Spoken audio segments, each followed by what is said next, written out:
Now regarding the new sanctions. First of all, there is nothing new here.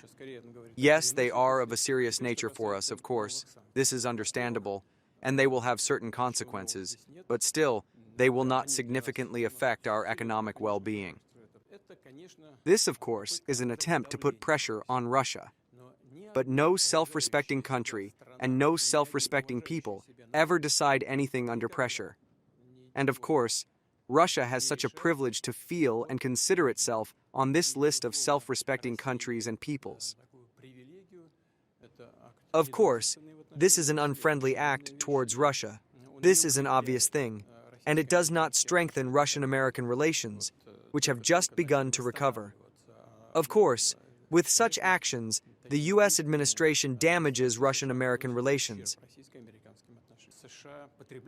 The U.S. consumes 20 million barrels of oil. They sell something and buy even more, mainly in Canada.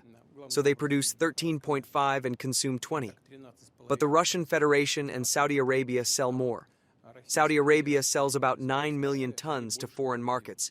Russian Federation, 7.5. So, our contribution to the global energy balance is very significant, very. And now this balance has been created in general, both in the interests of consumers and in the interests of producers. Breaking this balance is a very ungrateful job, including for those who are trying to do it. Sure, it is possible to replace some part of Russian oil exports. Of course, not all of it. This is impossible. But some part of Russian oil and petroleum products to replace it on the world market. But firstly, it takes time, and secondly, it requires large investments. It is not possible to sharply increase global oil production at the moment.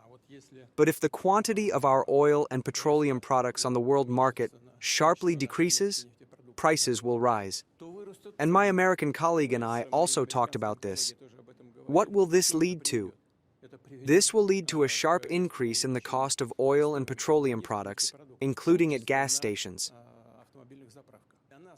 What's important for us is that we feel confident, stable, and despite certain losses, of course there will be losses due to many circumstances, nevertheless, our energy sector feels quite confident.